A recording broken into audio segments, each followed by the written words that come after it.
Boa noite a todos, sejam bem-vindos a Íticos, mais uma palestra nossa.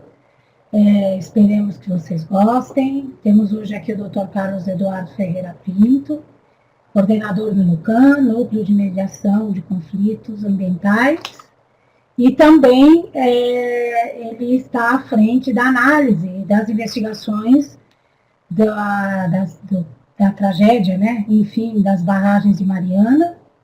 E eu tenho certeza que ele vai trazer muita coisa interessante aqui para o debate. Nós tivemos a oportunidade de conhecer o Dr. Carlos Eduardo quando de nossa visita em Minas, devido à nossa experiência com câmaras de indenização. Viajamos, conhecemos as cidades e visitamos o Dr. Carlos Eduardo e percebi que a experiência que ele tem vai ser muito interessante para nós que trabalhamos com conflitos. Sejam bem-vindos, aproveitem a palestra. Aqui embaixo vocês têm um espaço para escreverem as perguntas. O Dr. Carlos Eduardo vai falando, vai ser mais assim mesmo um bate-papo, ele vai lendo as perguntas, vai respondendo dentro da palestra, no correio da palestra, e onde ele acha que o tema está se encaixando, tá? Fiquem à vontade para escrever aqui, tá bom? Sejam bem-vindos e aproveitem muito. Obrigada.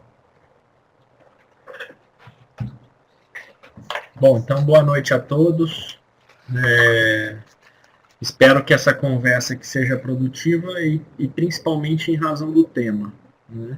Fiquei muito lisonjeado com a qualificação das pessoas que se inscreveram, o que mostra a relevância do tema e a oportunidade de uma grande troca de ideias e na tentativa de se fomentar essa nova onda de mediação, negociação de conflitos. Bom, sou promotor de justiça há 12 anos no Ministério Público do Estado de Minas Gerais, sendo que há 12 anos sou promotor exclusivamente de meio ambiente. Então, apesar do tema ser mais genérico aqui, é importantíssimo que tenhamos um enfoque ambiental, né? Eu vou falar disso mais lá um pouco à frente, mas não tenho como fugir da esfera de meio ambiente e de tudo que isso representa. Bom, como é que chegou a negociação e mediação de conflitos até o Ministério Público na área de meio ambiente? Tudo começou com um convênio com o Banco Mundial, o primeiro celebrado com o Ministério Público no mundo, que foi celebrado entre o Banco Mundial, o Ministério Público do Estado de Minas Gerais e o Estado de Minas Gerais. Nesse componente, nesse projeto, foi estabelecido que o Ministério Público deveria aprimorar a negociação de conflitos. E daí começou o grande desafio para a gente. Eu fui o gerente desse projeto e começamos a perceber a grande dificuldade em lidar com mediação e negociação no âmbito do Ministério Público. Uma instituição hoje que tem um papel importantíssimo na defesa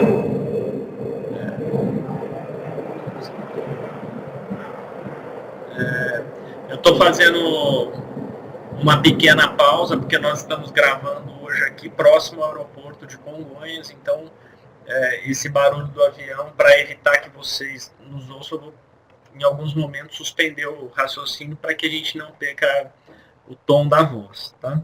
Então, voltando ao tema, a gente, nesse componente com o Banco Mundial, por uma pressão do próprio Banco Mundial, começamos a discutir a questão de negociação de conflitos dentro do Ministério Público.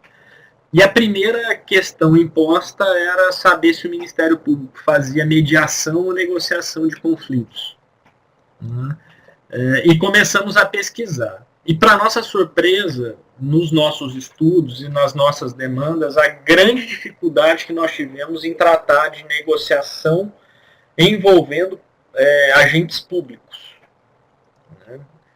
o que normalmente, quando normalmente a gente aborda o tema, ou tem alguma, até a doutrina, ela é toda focada na mediação e negociação privada, ou seja, ligada a entes privados, onde se aplica reiteradamente, quase na totalidade, todas as teorias de negociação, né? Do ganha-ganha, teoria, né? Todas as premissas do como chegar ao sim, e todas aí professadas na literatura, tem muita aplicação, porque nesse caso falamos de direitos disponíveis, né? de direitos patrimoniais. Mas no Brasil é muito precária ainda, é muito incipiente a doutrina de negociação pública, envolvendo entes públicos.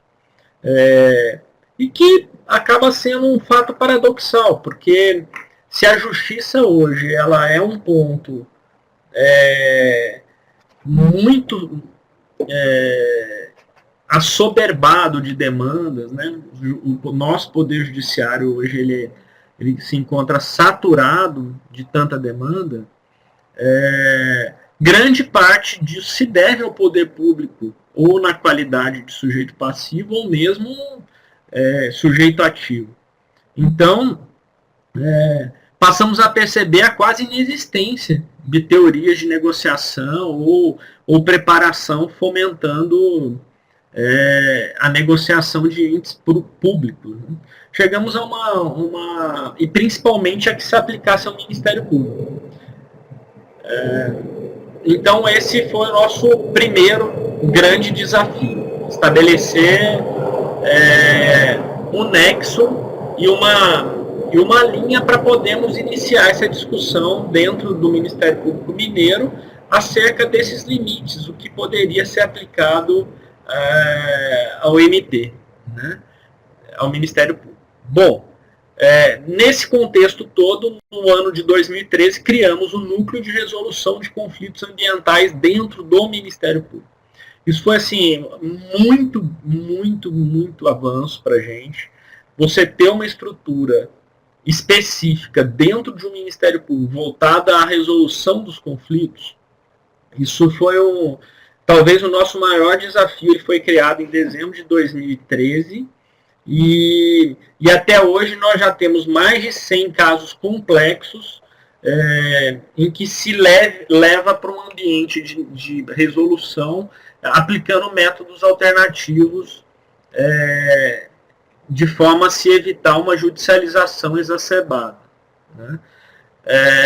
Eu não sei quantos de vocês que hoje aqui dialogam com a gente têm a oportunidade de conhecer a complexidade hoje do Poder Judiciário e a grande dificuldade que o Judiciário hoje enfrenta no acúmulo de ações. Eu sou casado, além de atuar diariamente, né, na área, eu sou casado com uma juíza de direito e quando eu conheço por dentro toda a dificuldade enfrentada pelo Poder Judiciário hoje, eu saio daqui com essa primeira premissa que eu queria abordar a todos os senhores. É fundamental que tenhamos métodos alternativos e que busquemos juntos alternativas à justiça. Isso é um ponto unânime, quer seja no Ministério Público, quer seja no Judiciário, isso é unânime. Então, é preciso se discutir os conceitos, é preciso se aprimorar, é preciso o convencimento das instituições. Né? Eu sempre disse que nenhum programa de mediação ou resolução de conflitos ele pode prosperar sem a participação maciça da Ordem dos Advogados do Brasil, de forma que sejam envolvidos os nossos colegas advogados, a fim de que haja um convencimento total na busca desse procedimento alternativo à justiça. Bom, fazendo essa primeira introdução e do papel do Ministério Público, começamos a perceber que, principalmente na área de meio ambiente, o Ministério Público exercia um papel muito mais de criador de conflitos do que de solucionador, de pacificador. na medida em que, como agente público responsável por tutelar o meio ambiente e por exigir a reparação dos danos, ele acabava sendo um agente causador de conflitos. Então, começamos a primeiro nos entender, de forma que pudéssemos trabalhar nossas imperfeições e fomentar dentro da própria instituição que o promotor passasse a exercer essas técnicas alternativas. O que pode parecer óbvio e simples, foi muito difícil institucionalmente. Para quem não conhece o Ministério Público por dentro, nós temos as nossas mazelas, as nossas dificuldades, e a própria formação do promotor de justiça, ela carece dessa parte de técnicas de negociação, porque somos formados como juristas, advogados, estudamos as leis, mas com muita inabilidade passamos a exercer a mediação e a negociação. Eu digo inabilidade porque a grande parte de promotores, quando se fala em negociação ou mediação, ela parte quase de uma teoria intuitiva. Não havia no Ministério Público Mineiro o fomento ou a estratégia de se buscar formas de trabalhar esse conceito de negociação e aplicar essas técnicas de forma que o promotor pudesse se valer de técnicas e se preparar para discutir e dialogar com principalmente com grandes advogados, de modo a buscar soluções para casos concretos. Então, nesse contexto todo que surge o NUCAM, né?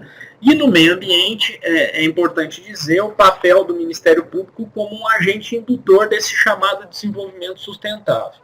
Então, nosso grande desafio como instituição ambiental é como compatibilizar o conceito constitucional de desenvolvimento sustentável, né? Ou seja, crescimento econômico com proteção aos recursos naturais, e, não sendo titular desse direito, saber negociar e saber, de alguma forma, propor soluções para alternativas não judicializadas.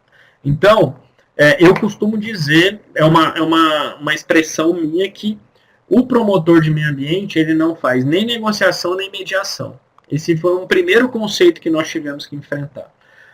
A mediação, ela necessariamente pressupõe um terceiro capaz de mediar partes adversas, né? Um conceito simples. E o Ministério Público, na área de meio ambiente, não faz isso. Ele não está mediando conflitos. Ele é parte e ele discute as questões ambientais de forma a solucionar aquele conflito. Então, descartando a parte de mediação, passamos a explorar a negociação. E percebemos que a negociação, o próprio nome induz a uma disponibilidade desses direitos. E daí enfrentamos a grande dificuldade e o porquê do poder público ser tão ineficiente em fomentar e se discutir as técnicas alternativas.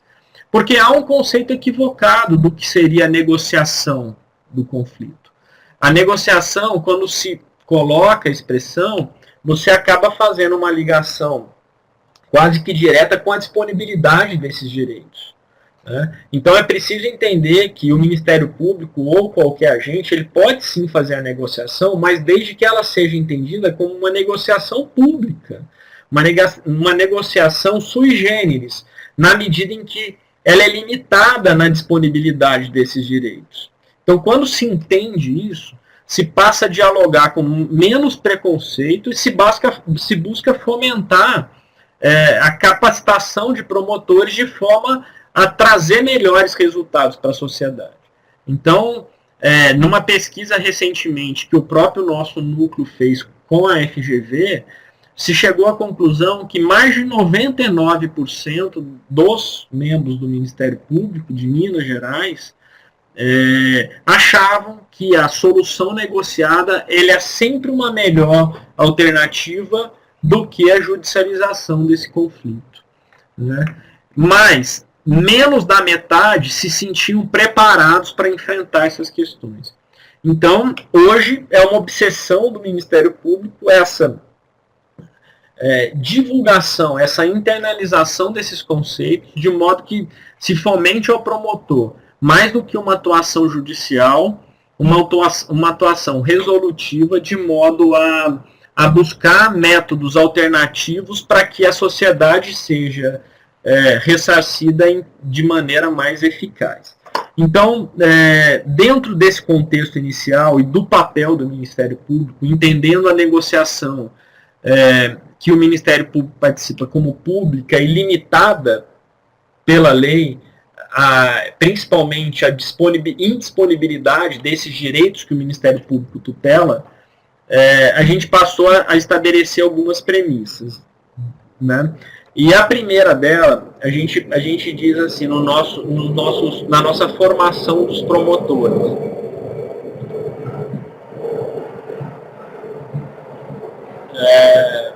A primeira premissa seria a consolidação do inquérito civil, não apenas como um instrumento destinado a instruir ações judiciais, mas também identificar e viabilizar soluções extraprocessuais.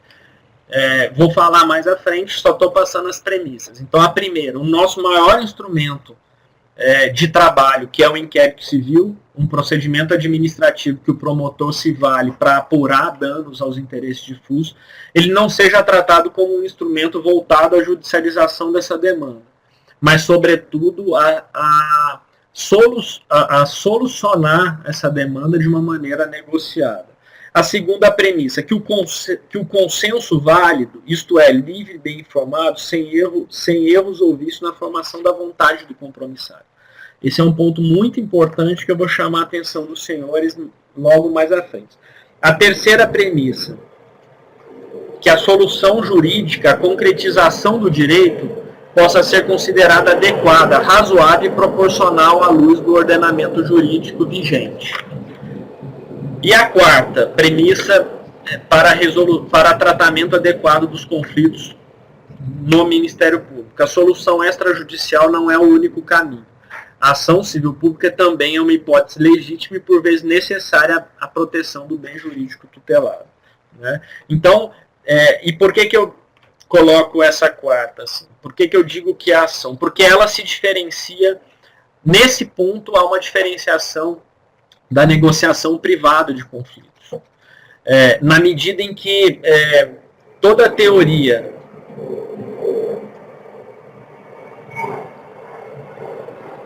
e toda a estrutura de negociação privada, ela parte de uma ideia de que a solução é sempre o melhor caminho, a solução negociada. E que, caso não seja obtido um acordo, haveria uma frustração e uma perda do próprio objeto, ou seja, seria uma derrota não se chegar a um acordo. E na negociação pública não, essa é uma diferenciação muito clara para a gente. E isso foi muito importante para convencimento dos promotores. Vejam bem, colegas promotores, quando vocês discutirem um termo de ajustamento de conduta, ou um caminho resolutivo para pôr fim a um inquérito, caso não se chegue a um acordo e se tenha que judicializar, entrar com uma ação, esse também é um caminho legítimo. Então, esse é um ponto muito importante, né? E o grande desafio do Ministério Público para a gente teve grande dificuldade em embutir isso nos promotores, porque o promotor, por natureza, ele já tem uma formação de defesa da sociedade dos direitos indisponíveis. Então, é quase como uma obsessão nossa trabalhar com a ideia de que, defendemos a sociedade, não somos titular desse direito e necessariamente não podemos fazer negociação, né? Então, é muito importante que se diga em qual esfera que se dá essa negociação e quais os limites. E não penso, senhores, que isso é fácil de se transmitir para a sociedade.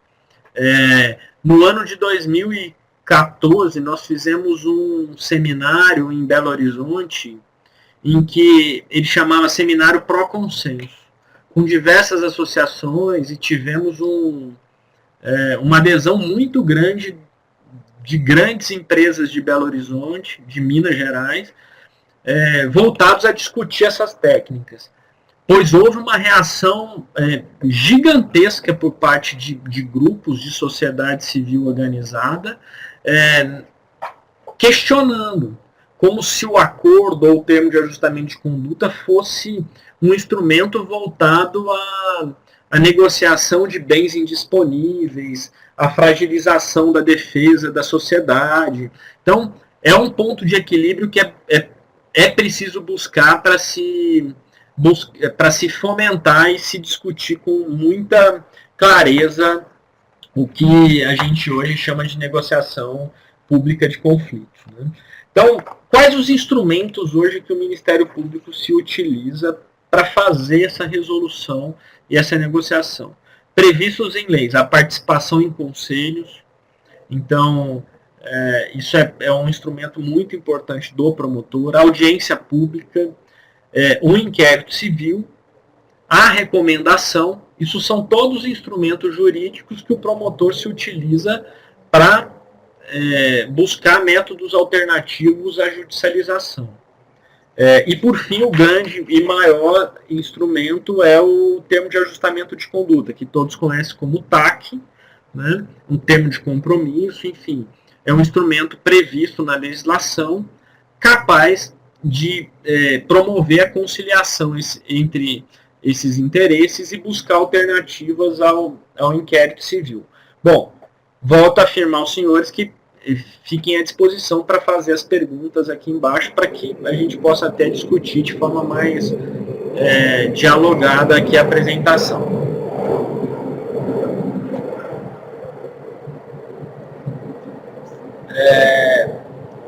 Muitos não sabem, mas é importante que vocês utilizem alguns instrumentos. Chegou aqui uma pergunta do Davi, da Davina. Carlos Eduardo, boa noite. Diante da indisponibilidade do meio ambiente, como o senhor vê a possibilidade de utilização de mediação extrajudicial entre particulares? Estaria adstrito ao microbem?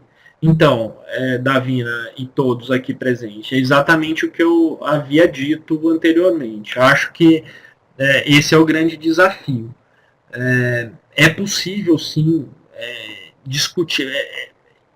Eu te convido até para depois a gente poder trocar alguns e-mails para eu te passar a regulamentação do Conselho Nacional do Ministério Público acerca disso. E quando a gente discutiu e recebeu a normatização do CNMP, ficou muito engraçado, porque ele diz assim: o promotor não pode dispor de bens, interesses, tem que se ater aos limites legais. Daí ele fala assim: e pode negociar acerca de... E começa prazos, obrigações, com valores, enfim, acaba que o próprio CNMP, ele reconhece de uma forma excepcional, mas que, se você analisar com cuidado, você vai ver que quase que engloba tudo, a possibilidade de negociação, claro, limitada a não lesão ao bem tutelado. Existe uma zona cinzenta de muito difícil aplicabilidade, mas eu acho que o sistema como um todo funciona bem. Eu queria abordar com vocês aqui esses instrumentos e quais eles, em qual ambiente que ele se dá essa negociação. Então, a primeira diferenciação, e vocês podem ser surpreendidos por procedimentos diferentes, existem 3 procedimentos em que o promotor apura a lesão a bens tutelados e dentro dele se busca alternativas extrajudiciais. Então, quais sejam a notícia de fato, o procedimento preparatório e o inquérito civil. Guardem bem esse nome, porque na defesa de clientes de vocês ou na orientação de clientes, vocês podem ser surpreendidos por essa diferenciação de procedimentos hoje já normatizada dentro do Ministério Público. A notícia de fato ela inicialmente é somente para materializar uma demanda inicial, sem que se tenha uma investigação formal acerca daqueles fatos. Então, foi uma forma de se utilizar, do Ministério Público se utilizar, de um instrumento que dê pelo menos uma ideia de formalidade, de modo que o promotor não pudesse iniciar investigações, solicitar informações, mais assim, relacionadas à parte muito inicial. Então, isso é muito importante. Eu sempre cobro que o Ministério Público deve ter muita responsabilidade na apuração, porque realmente do outro lado sempre tem um cidadão sendo investigado, uma pessoa jurídica. Então, a notícia de fato foi uma forma inteligente que o Ministério Público teve de formalizar essas demandas, porque como a demanda chega no Ministério Público a demanda é gigantesca, há uma quase generalização do promotor de se começar a solicitar e requisitar informações. Então, se você não tem uma normatização, acaba que o sujeito que peça uma declaração, aquilo já vira uma solicitação de informações e acaba que você tem um investigado quase que sem que ele saiba que está sendo investigado dentro de procedimentos informais. Então, a notícia, de fato, ela existe. Não pode haver dentro dela requisição de documentos. Ela é um instrumento que só existe para que o promotor forme um juízo e, a partir dele, instaure um inquérito civil ou um procedimento preparatório. A natureza do procedimento preparatório do inquérito civil ela é apenas cosmética. Por isso que eu nem gosto de abordar muito procedimento preparatório. Porque na prática é a mesma coisa. Ela é sujeita aos mesmos controles. Foi um nome que foi utilizado muito em razão da demanda de investigações relacionadas ao patrimônio público, em que muitos agentes se sentiam lesados pela simples instauração de um inquérito civil. Então, se pensou num procedimento preparatório. Há pouca diferença, tudo que pode ser requisitado e abordado num procedimento preparatório pode também no inquérito civil. Então, esses são os dois procedimentos. Então, a partir de agora, eu vou tratar só do inquérito civil e a importância desse instrumento, até para que todos nós possamos estabelecer um nexo de uma ideia de como obter um resultado lá final. Né? Muitos podem pensar que uma solução negociada ou um acordo ele se deve ao bom relacionamento com o promotor, com o investigado, ou com o advogado, ou com um passe de mágica, ou com uma receita de bolo, ou com um promotor que é mais gente boa, é voltado à negociação. Nada disso. Um bom acordo, a boa solução negociada, ela começa na instauração do inquérito civil. Por isso que eu perdi o tempo de vocês aqui falando dessa parte introdutória, porque como trabalho diariamente com inquéritos civis, eu percebo que se a gente não construir um objeto no inquérito específico e desde o início começar a dialogar o acordo, quando o inquérito civil chega na sua fase conclusiva, se ele não for bem instruído e bem dialogado, será impossível se chegar a uma solução negociada e extrajudicial. Podem anotar isso e observar isso na atuação de vocês. Porque o objeto ele fica expansivo demais, ampliado demais, se perde os focos dos pontos objetivos e você chega no final abordando temas absolutamente impossíveis de serem solucionados por métodos alternativos. Te dar um exemplo concreto. O promotor ele instaura um procedimento por poluição atmosférica de determinada empresa, passando de uma maneira muito assim, pequena. Olha, tá tendo poluição atmosférica, então o promotor instaura um inquérito, requisita os estudos ambientais. Quando você vê, ele está apurando se a empresa faz captação de água. O objeto é muito ampliado, por falta de técnica de de investigação desse promotor, por falta de objetividade. E também por uma deficiência do Ministério Público enfrentada atualmente, que é a grande volatilidade desse promotor. Normalmente as comarcas do interior têm o promotor por pouco tempo. Ele passa, fica um período, sai, entra um outro que tem uma outra postura, faz outras requisições e aquele inquérito continua. E o cidadão continua a ser investigado. Depois de 4, 5 anos, quando se chama um cidadão, não existe método alternativo capaz de pôr fim àquela demanda. O promotor ele vai judicializar. E daí você está estendendo aquela demanda mais alguns anos de discussão judicial. Essa é a regra. Por isso que eu posso deixar um conselho aqui. Essa grande necessidade de se acompanhar a instauração de inquérito civil, de forma que o inquérito civil seja um instrumento voltado à solução negociada dos conflitos. Então, essa a primeira premissa que eu quis deixar. Um instrumento. Foquem no instrumento que o promotor se utilizou, de forma que possamos trazer respostas rápidas. Né? Então, a Ana Beatriz faz uma pergunta excelente aqui. Carlos Eduardo, nesse caso, como o senhor vê a instauração de inquérito no caso da Samarco? A falta de objetividade também não predomina nesse caso? Olha, Ana, eu acho que assim, não é só a falta de objetividade que predomina nesse caso. A complexidade dele ela é muito grande, supera todos os limites já enfrentados pelo Ministério Público. E os inquéritos do Ministério Público de Minas Gerais, como eu presido todos eles, eu posso te garantir que eles têm a maior objetividade possível. Eu limitei as nossas atuações geograficamente aos limites da comarca. Então, estamos de uma maneira, nesse momento, dialogando com todas as empresas, a Vale, a BHP e a Samarco, de forma a buscar soluções negociadas para os impactos limitados e locais. Isso é uma forma muito objetiva e foi excelente a sua pergunta, porque é exatamente nesse ponto que a gente se encontra.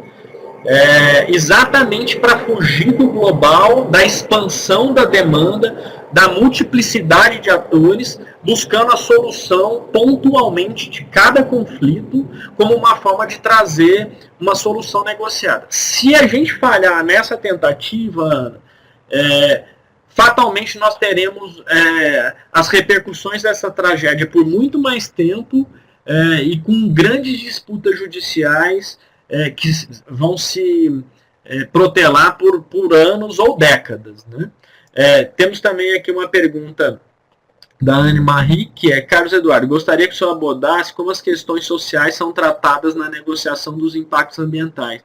Como é feita a escuta das partes interessadas, como é feito o acompanhamento e fiscalização das medidas negociadas entre as partes. Bom, Anne-Marie, excelente sua pergunta também. É feita de maneira muito precária, muito intuitiva. Conversava há pouco com a Sandra e explicava para ela a necessidade de estabelecermos termos de referência, premissas que pudessem se transformar em normatização nacional, federal, de forma que tivéssemos modelagens e metodologias aplicáveis a todas as regras. Essa oitiva dos atingidos no acordo que foi celebrado pela União e pelos estados, ela foi praticamente nula.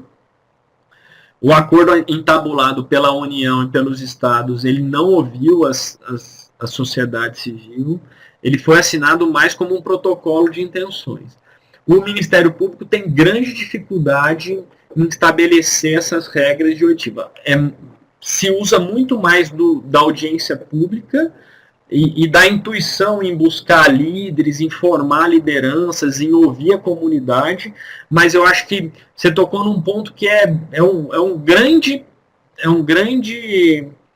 ponto de discussão e que necessariamente deve se buscar esse entendimento para que se melhore essa forma de diálogo. E eu acho que a sua pergunta ela tem nexo direto com a legitimidade que esse agente tem para fazer a negociação daquele direito. E a sua pergunta, ela faz o link com o que eu disse no começo. A grande dificuldade nossa nessa negociação pública, em negociarmos direitos dos quais não somos titulares. Né? E que para isso, necessariamente, você tem que ter uma excelente diálogo com as partes, que você possa estabelecer meios de comunicação direto, de forma que você receba toda essa demanda e possa, de alguma maneira, adquirir legitimidade para falar disso. Voltando, então, ao inquérito civil, eu digo para vocês quais os grandes problemas que nós temos. Então, o excesso de representações. Então, ser promotor de justiça hoje é catalisar quase que uma demanda exacerbada da sociedade. O Ministério Público, por uma anomalia do próprio sistema, se tornou um grande recebedor de demandas coletivas. Né? Então, aqui o promotor deve necessariamente conseguir fazer esse filtro de forma que não tenha uma geração de demandas tão grande que o próprio Ministério Público, se isso não for feito, daqui a alguns anos o Ministério Público estará pior que o Poder Judiciário. Nós teremos um volume tão grande de representações, maior até do que as ações judiciais. E, por consequência, não teremos agilidade. Então, eu sempre uso uma expressão e divido aqui com vocês. Se as instituições públicas, privadas, as partes envolvidas, não fomentarem da maneira adequada o uso de métodos alternativos, nós vamos chegar num tempo não tão distante em que a busca do Poder Judiciário será mais célere do que a própria negociação. Se a gente não tomar cuidado com os caminhos escolhidos, não haver uma regulamentação séria, não haver preparação, não haver discussão desses temas, e não realmente mudarmos a cultura dos operadores do direito, num futuro não tão distante, o inquérito civil e o TAC ele vai demorar mais do que a judicialização, do que uma ação na justiça. Realmente vai chegar um tempo em que o promotor vai falar, olha, eu vou entrar com uma ação porque a solução vai sair mais rápido do que se eu buscar a negociação desse conflito e instruir um inquérito muito tempo. Então nós chegamos àquela parte da negociação, da construção do consenso e qual que é o papel do MP. Né? Então eu acho que assim,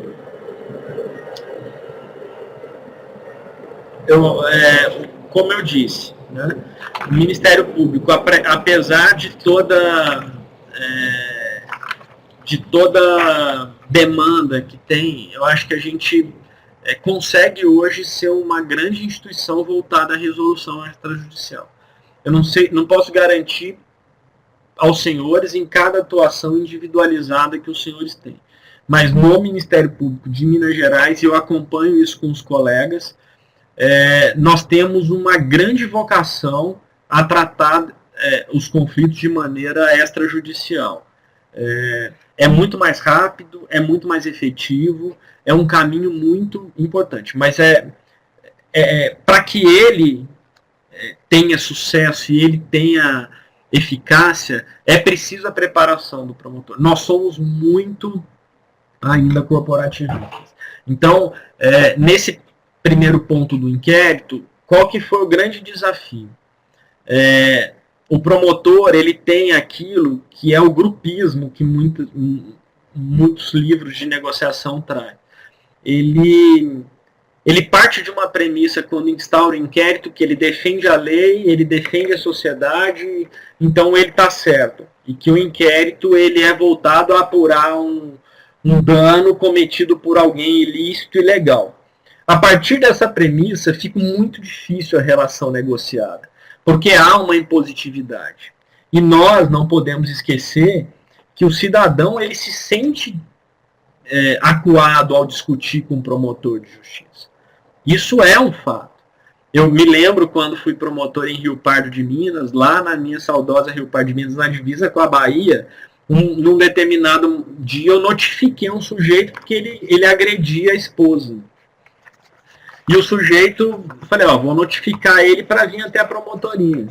Quando fiz a notificação, daqui a pouco a polícia veio e falou, doutor, é melhor o senhor ir lá na casa dele, porque ele tá ameaçando se suicidar. Tamanho receio desse cidadão de comparecer ao Ministério Público. Então, é uma relação que ela se inicia desequilibrada. Na medida em que o promotor instaura um inquérito para se solucionar uma demanda e ele se sente como defensor da lei. Então, quando ele instrui todo o inquérito e ele chega na parte conclusiva do inquérito, ele diz, agora eu tenho um termo de compromisso, isso fica muito complicado, porque ele já tem toda a formatação do que vai ser feito. Então, embutir isso na cabeça do promotor foi muito difícil. Qual a nossa tentativa? Promotor, se desfaça dessa carcaça de defensor da legalidade e venha discutir soluções para a demanda. Você não precisa confiar no sujeito, mas você também não precisa desconfiar daquele cidadão. Vamos buscar a confiança no procedimento, no inquérito, na solução negociada. E quando a gente parte para essa questão, os resultados são imensos. Porque o promotor ele começa a partir para um diálogo mais franco, voltado à solução da demanda, e não a necessariamente punição do sujeito. Né? Muitas vezes, aquele cidadão ali, ele só precisa de uma saída honrosa. É importante se dizer que a gente, que o promotor, ele tem nas mãos um grande instrumento, mas que se ele não souber usar, esse instrumento ele vai trazer mais prejuízos ao meio ambiente ou outros interesses. Vejam senhores aqui, que eu estou falando de interesses ambientais, porque sou promotor de meio ambiente, mas tudo que eu estou dizendo pode se aplicar na tutela do consumidor, do patrimônio público, da criança, do idoso, enfim, quando o promotor defende interesses difusos e se utiliza do inquérito civil. Né? Como eu estava dizendo, quando o CNMP, o Conselho Nacional nosso, regulamentou o tema, ele diz assim, o promotor não pode dispor do direito, mas ele pode ser utilizado para especificar as condições de modo, tempo e lugar para a implementação dos direitos coletivos que ele se destina a proteger, o que não se confunde com a disposição ou renúncia do direito. Né? O TAC também, o termo de compromisso, ele pode ser utilizado para a definição de conceitos jurídicos indeterminados, bem como para dimensionar o alcance de princípios jurídicos. Né? Então, ao contrário de disposição, o que se faz é afirmar o direito e definir condições e especificações sem as quais essa efetividade ficaria prejudicada. Né? Então, a distinção entre a concretização desse direito efetuada pelo Ministério Público como legitimado coletivo e aquela que o Poder Judiciário... E a diferenciação entre essa concretização que o Ministério Público faz e a que o Poder Judiciário faz é que a do Poder Judiciário vai ser alcançada pela definitividade da coisa julgada. Então, como eu disse para vocês, por mais que se diga que não se pode dispor do direito e que o promotor não faz a negociação, se trata de uma negociação sui generis. Claro, com os limites, mas com um campo muito fértil para uma boa discussão e boas soluções. Eu acho que não é um simples, eu não gosto muito de aplicar o ganha-ganha, as teorias de negociação privada ao TAC, mas é importante se verificar os pontos convergentes e realmente o que aquele acordo traz, o que aquele termo de ajustamento de conduta traz. E isso é muito importante. E o que eu estou dizendo para vocês aqui, eu falo com toda sinceridade. E muitas vezes, em cursos, em palestras, em eventos que eu participo, e aqui nesse fórum a maioria são colegas advogados, a grande pergunta e a pergunta que muitos fazem, e depois, se não publicamente, depois assim, doutor, eu tenho um caso concreto, o senhor acha que eu devo assinar um TAC? É sempre uma pergunta, a pergunta de $1 milhão, né? Eu devo assinar um TAC ou não numa situação concreta? Eu digo, depende. Depende, gente. Pelo amor de Deus, não vá assinando o TAC só por pressão. Né? O TAC, ele tem que ser isento de questionamento.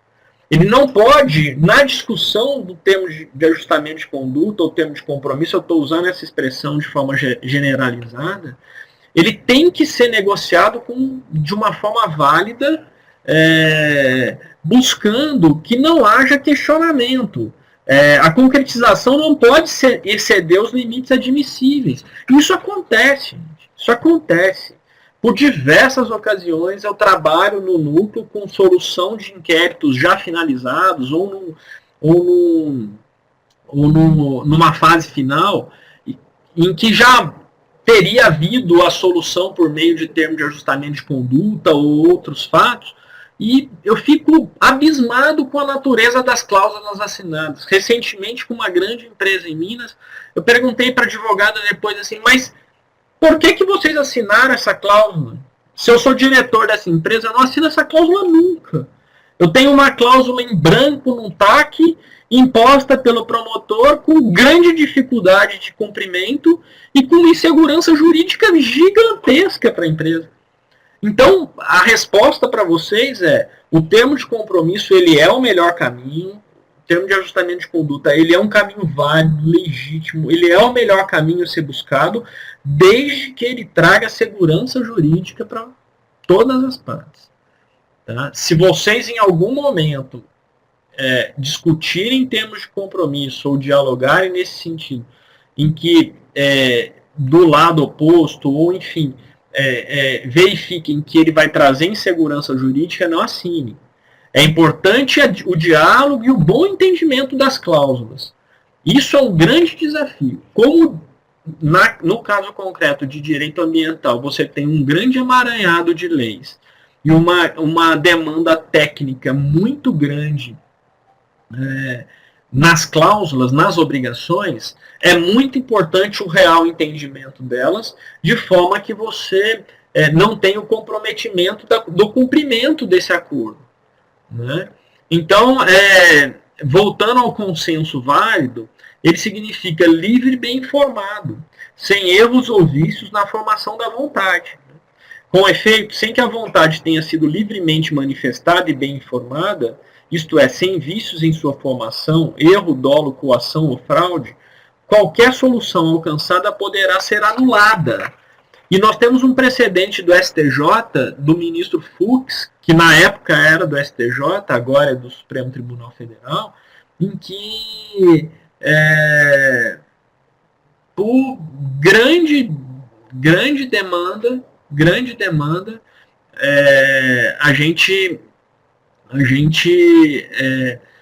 houve anulação desse termo de ajustamento de conduta, porque o consenso válido ele teria sido maculado.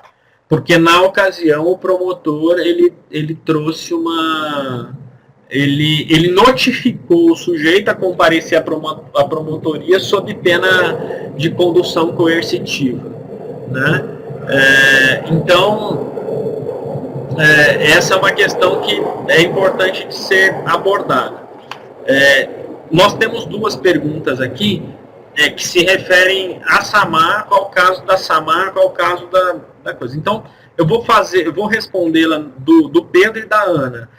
Eu vou pedir para vocês aguardarem um pouquinho para eu responder ao final, só para eu terminar essa exposição mais genérica, e daí, senão, eu vou perder aqui o tempo dessas conclusões que eu falei, eu já respondo a vocês na sequência aqui. Então, a importância do promotor, a importância do Ministério Público como negociador, assegurar que o compromissário se obrigue livremente com a correta compreensão das suas cláusulas. Isso é muito importante. Isso é muito importante.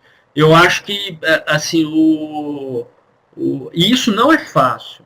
Eu presencio diariamente, como faço isso todos os dias, eu insisto no que o cidadão realmente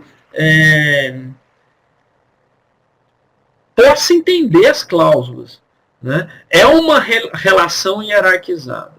E o promotor, o que mais aprofundamos e percebemos a necessidade no nosso aprimoramento é da escuta ativa. Né? 80% das soluções negociadas elas estão diretamente ligadas a percepções comunicativas. Né? E o promotor tem grande dificuldade de ouvir. Né? Por vezes, eu não estou fazendo uma crítica pessoal a qualquer colega, eu estou reconhecendo para vocês aqui, o promotor, a rotina dele é avassaladora, ele tem milhões de processos, ele tem milhões ele instaura um inquérito, na cabeça dele ele é o defensor da lei, ele parte para propor uma solução, ele marca uma reunião, ele chega na reunião, ele não tem paciência para ficar ouvindo o sujeito ficar querendo explicação. Então, isso que nós colocamos, é preciso esse aprimoramento institucional para saber realmente exercer escuta ativa, né? E de algum modo evitar as espirais, né? Isso é muito comum nas nossas reuniões, diariamente a gente enfrenta essas questões, então isso é muito importante. Impõe que a resolução proposta respeite o ordenamento jurídico vigente. Muito comum na área ambiental é a substituição da licença por um TAC, né? Ela muitas vezes o TAC ele exorbita a legislação, às vezes a solução que se quer ela não há previsão legal para ela, então isso traz um grande desconforto. E por vezes, nessa relação desequilibrada, o próprio cidadão acaba se sujeitando, assim, não, eu quero me ver livre dessa demanda e por pressão eu vou assinar. Não é isso. Tem que se discutir a cláusula, tem que se entender o direito para que o acordo seja firmado dentro desses parâmetros. Né? Então, a legitimidade das soluções resultantes de negociação conduzidas pelo MP se ampara em dois fundamentos essenciais. Né? Isso que eu quero deixar muito claro para vocês. De um primeiro ponto, o consenso válido, né, como eu expliquei, válido, não maculado por vícios, erros ou coerção, e por outro, que a correção da solução esteja prevista no ordenamento jurídico. Os principais equívocos que temos e problemas no instrumento é a imposição de condicionantes e proposição de medidas de controle ambiental. Muitas vezes o TAC ele passa a ser uma nova licença, né, usurpando de atribuições de órgãos ambientais. Né. O TAC, o termo de compromisso, por vezes ele busca uma regularização ambiental, que ele não pode exercer esse papel. Né. A imposição de obrigações a terceiros alheio ao objeto do inquérito. Às vezes o sujeito se obriga a recuperar a PP de um RIM, mas a PP é na área de outra pessoa, ou constitui uma RPPN, enfim, isso acontece muito. Há uma generalidade de cláusulas confusas e de difícil compreensão, tá? Abusivas e desproporcionais, e com ausência de prazo. Há quase uma generalidade no sentido de que o TAC é o remédio para tudo. Eu, como promotor, já recebi diversos empreendimentos, empresários que chegam, olha, doutor, vim aqui buscar um TAC, eu trouxe um TAC aqui. Não, há que se buscar o verdadeiro conceito do instrumento, de forma que possamos utilizá-lo da melhor forma, sem que esse instrumento possa ser banalizado e causar mais danos do que a própria solução negociada. Né? E por fim, a última premissa, já para passar para a resposta aí de todos, né, que a solução extrajudicial não é o único caminho. A ação civil pública é uma hipótese legítima e, por vezes, necessária à proteção do bem jurídico tutelado. Então, isso é importante nessa negociação pública. Não se buscar a negociação a todo custo. Isso que pode ser mais fácil de entendimento na esfera privada, na pública ela é muito importante. Porque, por vezes, se isso não ficar bem entendido, pode parecer que você de alguma forma se busque de maneira exacerbada essa negociação.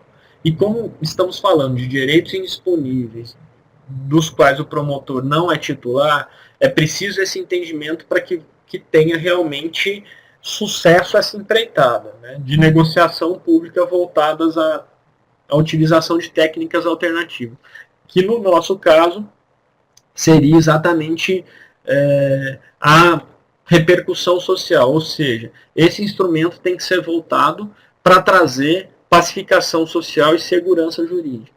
Se isso não tiver no bojo dessas negociações, ele não será válido e, por consequência, ele vai ser um instrumento que, na verdade, ele não vai estar trazendo resolução para a demanda. Na verdade, ele vai pontualmente antecipar uma questão, resolver paliativamente aquela demanda, mas com o tempo essa demanda fatalmente vai ser judicializada, executado o acordo, porque ele não vai conseguir cumprir, enfim, somente uma solução paliativa. Então, esse é o grande desafio do Ministério Público. Bom, feitas essas questões mais genéricas, é claro que assim, o tempo ele é muito pouco, o ambiente ele ainda é insuficiente para que a gente aborde esse tema tão complexo e com tantas repercussões e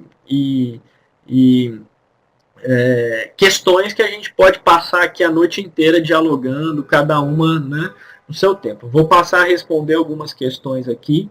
A primeira, a Ana, mais do que uma pergunta, ela falando da insegurança jurídica, ela foi por esse motivo, isto é, insegurança jurídica, a Samarco deixou de assinar vários TACs. Não, acho que assim, a Samarco assinou vários TACs, as questões vêm sendo discutidas de uma maneira muito difícil, né? Nesse ponto da Samarco, a grande dificuldade nossa, e talvez a Ana já tenha trazido essa questão, a insegurança jurídica ela vem no sentido de vários interlocutores, né? Então, se o caso Samarco pudesse ser abordado num diálogo de negociação, a gente traria muitas questões e a gente pode depois até aprofundar, fazer algo específico do caso. Mas um fato que me fica muito claro por estar envolvido no caso desde o dia 5 de novembro é a grande dificuldade em tomada de decisão. A boa negociação, ela passa necessariamente pelo interlocutor. Você consegue bons caminhos extrajudiciais se aquele interlocutor tem poder de decisão. Isso é muito importante em qualquer relação negociada. Na medida em que muitas questões nós tratamos diretamente com a Samarco, estava tudo resolvido e a questão foi necessária uma judicialização em razão da falta de tomada de decisão por parte da Samarco, né? Então essa questão societária, em que a Samarco é uma ficção jurídica administrada por duas proprietárias, a Vale e a BHP, que são adversárias mundialmente, ela dificulta muito a relação negociada. É muito complexo você dialogar. Então, se a gente vai apresentar um termo, por exemplo, de conduta para tratar de um ponto específico ali, o vazamento de lama que continua, qualquer reunião ela tem a presença de mais ou menos uns 10 a 15 advogados da parte da Samarco, porque são os advogados da Samarco, da Vale e da BHP. Então, nesse ponto, aumenta a complexidade da demanda e realmente a solução negociada fica distante. O Pedro, né, ele fala: Dr. Carlos Eduardo, boa noite. A minha pergunta se refere à nova ação ajuizada pela MP, a Samarco, Vale, BHP e todos os signatários do acordo, que foi celebrada para estabelecer a forma de indenização e restabelecimento socioambiental das localidades e pessoas em geral atingidas. Como o senhor enxerga a viabilidade e ações de êxito da ação? Por fim, como o senhor enxerga o possível impacto da nova ação? As notícias informam que há pedido liminar de congelamento de bilhões na efetivação das medidas que vêm sendo realizadas pela Samarco e pelos demais órgãos. Muito obrigado. Pedro, excelente sua pergunta. Excelente sua pergunta. Para ela, eu demandaria ficar aqui com você mais umas 2 horas para explicar todo o contexto da ação do Ministério Público Federal. Você só esqueceu de colocar na pergunta que é o Ministério Público Federal. Né? O Ministério Público do Estado não participou e não assinou a ação. Talvez, para ser sintético, eu proponho que a gente depois converse pessoalmente, em outro ambiente, mas para não fugir da pergunta, eu acho que assim, talvez o grande desafio dos operadores do direito envolvidos é fazermos com que o nosso ordenamento jurídico tenha respostas eficazes para a sociedade. Tá? Um fato dessa complexidade, dessa dimensão, desses impactos, quem está ali vivenciando isso pode te relatar com precisão, mas eu posso dizer para todos aqui que os impactos eles não cessam, eles são infinitos, eles são de uma magnitude jamais vista e eles vão permanecer por muito tempo. Né? Então, você necessariamente tem que transformar o ordenamento jurídico em benefício da sociedade. Nós não temos um ordenamento voltado a tratar situações extremas. Então, nós operadores envolvidos nessa tragédia, ele é fundamental assim que a gente que o ordenamento que a gente tem nesse ponto ele acaba sendo um ordenamento jurídico que ele trata danos ao meio ambiente ou indenização individual, ou do seu Zé, ou do João, ou um dano no limite da propriedade do seu Joaquim, que suprimiu uma app. Ele trata da mesma forma um dano extremo dessa magnitude. Né? Então, o primeiro desafio que eu lanço, eu tenho dito isso, é a necessidade do aprimoramento da nossa legislação, de forma que tenhamos um direito dos desastres, um direito de catástrofes, ou seja, uma legislação capaz de atender os anseios da sociedade em casos extremos, como o que houve em Mariana. E nesse contexto todo está a sua pergunta, porque se busca ações gerais, generalizadas. O acordo da União ele trouxe protocolos de intenções, e a minha posição e a posição do Ministério Público de Minas Gerais é no sentido de que existem questões globais que devem ser tratadas na Justiça Federal, isso não tem dúvida, o Rio é federal, o dano superou os limites do Estado de Minas Gerais, e há interesse da União, mas existem questões muito locais em que não há interesse da União e que necessariamente deverão ser tratadas pela justiça local de forma a minimizar esses danos e esses impactos. Então, é prematuro eu tecer algum comentário acerca dessa ação geral. O Ministério Público Federal ele teve lá seus motivos, mas não é prematuro dizer que há uma grande confusão judicial nesse momento, e que a minha preocupação, não estou nem externando uma preocupação do Ministério Público de Minas Gerais, é mais uma preocupação pessoal. Ela é no sentido de que a preocupação no sentido de que essas demandas excessivas judiciais, com pedidos cada vez maiores, como se houvesse uma busca de um protagonismo de quem pede mais ou de qual ação é maior, ela possa inviabilizar em algum momento a reparação individual, local, e a reparação que é mais importante. Né? Porque eu tenho dito com frequência, nenhum cidadão atingido ele mora na União nem no Estado, ele mora no município. E é no município que ele quer a solução do seu problema. Então, esse é o nosso desafio principal hoje, de se buscar toda essa gama de ações de judicialização, justiça federal, justiça estadual, unificar de uma maneira que traga resultado concreto e logo para essas localidades atingidas. Mais uma pergunta aqui, a Maria.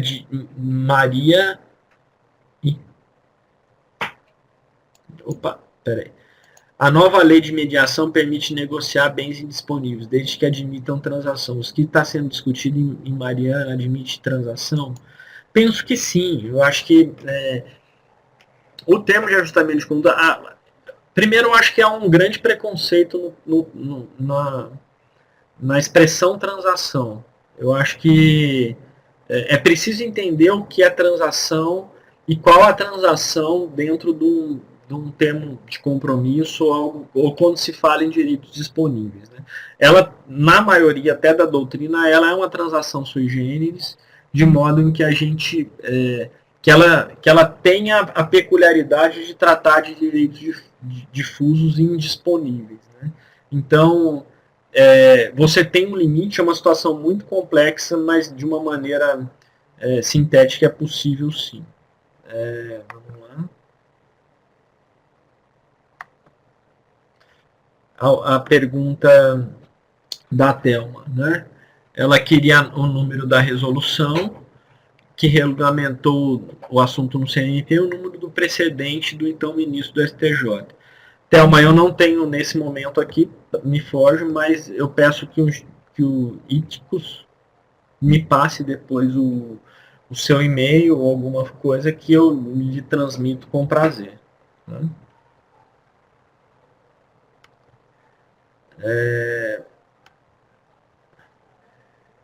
E a Margarida, né, entendo como é fundamental a defesa da sociedade pelo MP, por isso acho louvável essa cultura do diálogo e não só apego à lei na busca pelas soluções alternativas de conflitos. Né?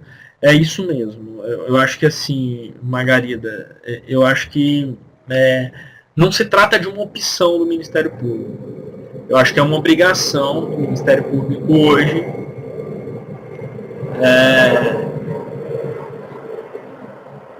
como uma instituição voltada à defesa da sociedade, por consequência, comprometido constitucionalmente com o princípio da eficiência, é um dever do Ministério Público buscar a busca de métodos alternativos de solução desses conflitos, de modo a trazer de uma maneira célere esse resultado social e essa eficácia na atuação do MP. Né? Registrando para vocês, o NUCAM, né, que é o nosso Núcleo de Resolução de Conflitos Ambientais, ele tem apenas 3 anos, grandes resultados, mas maiores desafios ainda. Exatamente pela dificuldade que se negociar e se buscar métodos alternativos. Vou dividir com vocês aqui uma angústia minha. Nós estamos no momento em que é politicamente correto falar em negociação, é bonito falar em mediação, é tudo muito bacana, muito louvável, mas na prática nós temos grande dificuldade em superar os entraves do dia a dia. Muitas vezes a negociação ela só é boa se a parte que a propõe leva vantagem. Então, espaços como esse aqui, eles são fundamentais para que a gente, em cada medida, possa evoluir nessa busca de soluções extrajudiciais. Repito, se não for esse caminho, a gente realmente vai ter muita dificuldade pela frente, porque o judiciário ele não é capaz de responder a essas demandas. Né? Então, pelo que eu vi aqui, eu tenho mais uma pergunta aqui do Carlos, meu xará, que fala Pelo que entendi, o MP tem papel mais como negociador que mediador. Mas ele poderia ser mediador em um processo de mediação? Exemplo, o MP de um lado, um órgão público e o particular de outro, e o mediador mediando o conflito ambiental entre eles. Já fiz isso, Carlos, mas não é nosso papel. Ele não é nosso papel. Por vezes, sim, é muito tênue essa diferença. Então, muitas vezes, até numa negociação em que a gente aborda num inquérito uma determinada demanda, em que há mais de uma parte, por vezes você sai da figura de negociador e vai para de mediador, né? Então, não é possível que isso seja muito fixo e limitado. Eu acho que assim, a regra é que o MP seja um negociador e não faça mediação. Mas não se pode desprezar essa figura também, na medida em que a gente busca que a sociedade tenha resultados. Então, não vejo problema em exercer um papel de mediador em alguns casos ou em determinados pontos, se você tem, de alguma forma, como finalidade a pacificação social e a solução negociada daquele conflito, né? Então, isso é um tema muito interessante. Gente, como as perguntas acabaram, eu vou passar para a Sandra, que vai fazer a finalização. Eu hoje convido a todos vocês que assistiram aqui para assistir o programa do Jô. Eu fiz uma entrevista hoje, vai ser ao ar hoje mesmo. Dividir isso com vocês, ninguém nem está sabendo, mas sai hoje, então que vocês possam continuar a nossa apresentação hoje aqui assistindo o programa do Jô, se não tiverem que acordar muito cedo. Dizer que foi um grande prazer, é sempre um tema assim, de muito interesse do Ministério Público, e eu me coloco à disposição, tanto pessoalmente quanto o próprio NUCAM, à disposição de todos os senhores, de forma a gente, juntos, buscarmos o fomento a essa cultura de negociação, de diálogo, de forma que casos complexos possam ser solucionados com boas técnicas e com resultados para a sociedade. Eu agradeço a paciência de todos vocês aí nessa tarde, depois de um dia exaustivo de trabalho de todos, mas aí até esse momento todos participando, as perguntas que me foram enviadas. Foi um prazer aqui dialogar, mesmo que pela internet com vocês. Espero que possamos nos conhecer pessoalmente em breve, em algum ponto aí desse nosso caminho que pode se cruzar em qualquer momento. Um abraço a vocês e muito obrigado aí pela presença de todos nessa noite. Gostaríamos de agradecer a todos vocês pela presença, imensamente ao Dr. Carlos Eduardo, excelente palestra, esclarecedora, muita informação boa, muita experiência, muita troca de experiência, muito bacana mesmo. Agradecemos muito, estou reforçando, na verdade, também, não percam o Jô, hoje, uma coincidência. Ele veio a São Paulo para gravar o programa e era o dia da nossa palestra. Então, se puderem, assistam, tá? Nos desculpem, tá? Eventualmente, aqui a gente mora numa região próxima ao aeroporto de Congonhas e, infelizmente, isso eu posso dizer uma coisa? Assim, vocês podem atestar que é verdade que eu vou estar no programa com a mesma gravata, vim direto para cá e como não houve a gente estava tudo acertado para fazer de Belo Horizonte, no Ministério Público, tudo certinho. Nós tivemos hoje que contar com a boa vontade aqui da Rafaela e da Sandra, do Instituto, de forma que a gente conseguisse fazer de maneira improvisada, mas que pudesse, não deixasse de fazer essa apresentação em razão desse compromisso. Então, me desculpando aí com vocês dessa improvisação, mas que espero ter dado certo. E olha, foi excelente, foi tudo bem, e agradecemos a todos, agradecemos ao Adam, aos nossos parceiros Adam, Centro de Mediadores, e pela presença de todos vocês. Muito obrigada mesmo, tá? Boa noite a todos.